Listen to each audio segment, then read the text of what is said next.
Sahabat kecil, saya tidak hanya bisa mencerita sahabat kecil. Sampai jumpa lagi.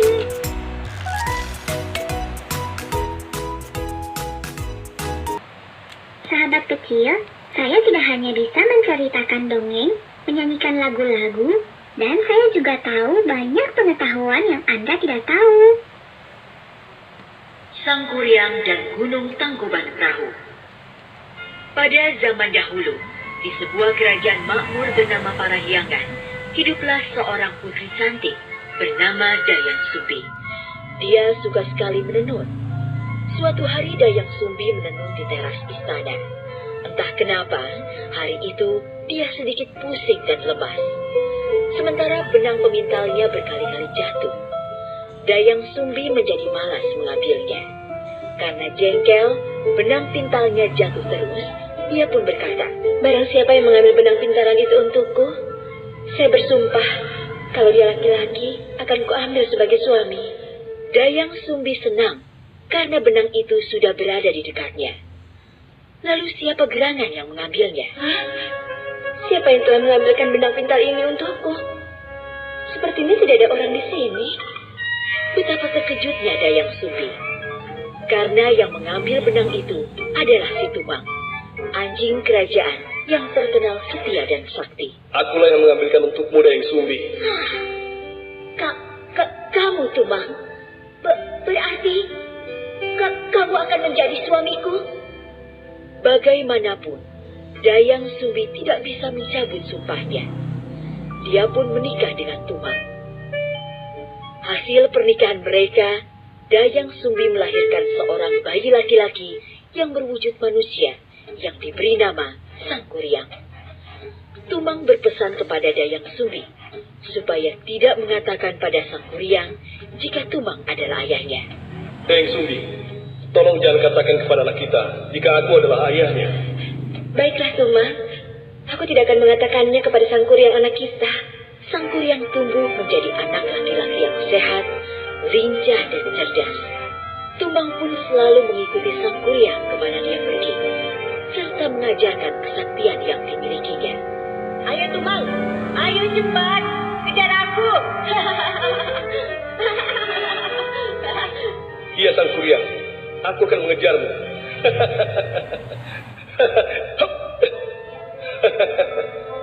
Sang Kuryang mengira Tumang adalah anjing peliharaan semata. Dia tidak mengetahui jika Tumang adalah ayahnya. Suatu hari, Dayang Sumbi menyuruh Sang Kuryang berburu binatang untuk pesta di istana. Sang Kuryang anakku, pergilah berburu ke hutan bersama Tumang untuk pesta istana. Baik, Ibunda. Sang Kuryang pasti akan mendapatkan hasil buruan yang banyak. Sang Kuryang pun pergi ke hutan ditemani Tumang. Sayangnya, sampai hari gelap, dia tidak mendapatkan hasil. Karena jengkel, akhirnya Sang Kuryang membunuh Tumang dan menyerahkan dagingnya sebagai hasil buruan untuk pesta istana. Dayang Sumbi tidak mengetahui jika daging itu adalah si Tumang. Dia mengira itu daging hasil buruan. Ibunda, ini hasil buruan untuk pesta istana nanti. Wah, Terima kasih anakku Sang Kuryang. setelah pesta usai, Dayang Sumbi menanyakan keberadaan Tumang yang tidak kelihatan di pesta istana. Anakku Sang Kuryang, apa kau melihat Tumang? Sudah aku cari kemana-mana, tapi dia tidak ada. Akhirnya, Sang Kuryang mengakui perbuatannya. Itu Ibunda. Aku sudah membunuhnya dan kujadikan hewan buruan kemarin. Apa? Kenapa kau melakukan itu, Sang Kuryang? Dayang Sumbi tidak bisa menahan emosinya. Dia memukul Sang Kuryang di keningnya hingga mengucurkan darah. Ampun Bu, maafkan Sang Kuryang Bu. Akibat perbuatannya yang sudah memukul Sang Kuryang, Dayang Sumbi diusir dari istana oleh sang raja. Bagaimanapun, Sang Kuryang adalah calon putra mahkota. Tidak ada yang boleh memukulnya. Dayang Sumbi pun akhirnya pergi meninggalkan istana. Waktu pun berlalu. Sang Kuryang tumbuh menjadi pemuda tampan, sakti, dan disegani. Suatu hari dia pergi berburu di hutan. Alangkah terkejutnya dia saat bertemu dengan seorang gadis yang sangat cantik. Hah? Siapa gadis itu? Wajahnya begitu cantik rupawan. Sang Kuryang tidak tahu jika perempuan itu adalah Dayang Sumbi ibunya. Begitu pula sebaliknya. Mereka saling jatuh hati. Sang Kuryang tidak berpikir lama untuk melamar Dayang Sumbi. Kemudian Dayang Sumbi menerima lamaran itu. Dia sama sekali tidak mengenal Sang Kuryang yang sudah tumbuh dewasa. Baiklah, aku bersedia menjadi istrimu, wahai pemuda tampan. Namun sebelum hari pernikahan mereka, Dayang Sumbi menemukan bekas luka di kening Sang Kuryang yang sama persis dengan anaknya dulu. Hah? Ya Tuhan, ternyata pemuda ini Sang Kuryang anakku. Luka di keningnya sama seperti dahulu. Dia memang anakku. Dayang Sumbi segera berusaha mencari akal untuk menggagalkan pernikahannya dengan Sang Kuryang. Sang Kuryang, kamu bisa menikahiku, asalkan kamu bisa memenuhi permintaanku. Apa gerangan permintaanmu, wahai gadis cantik? Dayang Sumbi sudah memikirkan syarat itu. Suatu hal yang tidak mungkin dipenuhi oleh Sang Kuryang. Aku ingin kamu mengubah bukit itu menjadi bendungan dan membuat perahu untuk menyusuri bendungan itu. Semua itu harus sudah selesai sebelum fajar menyingsing. Permintaan Dayang Sumbi sungguh berat. Namun Sang Kuryang tidak ingin kehilangan Dayang Sumbi.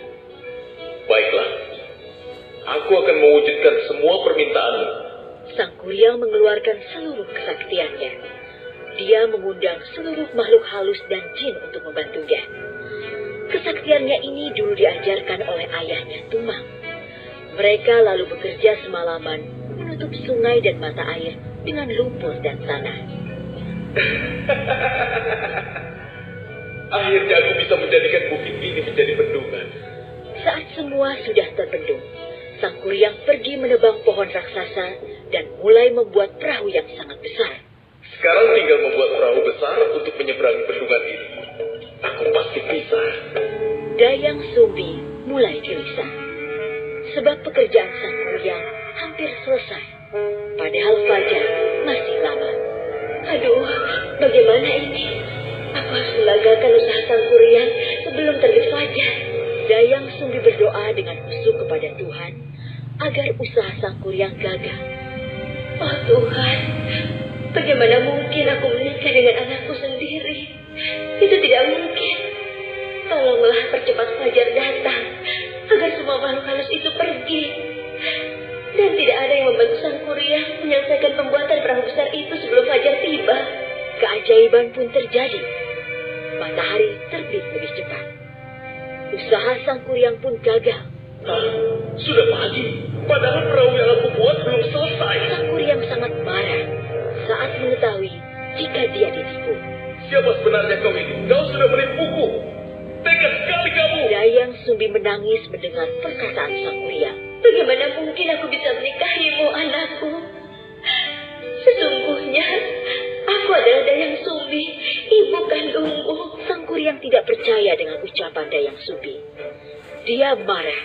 Tidak mungkin. Aku tidak percaya semua perkataanmu. Tidak mungkin. Tidak.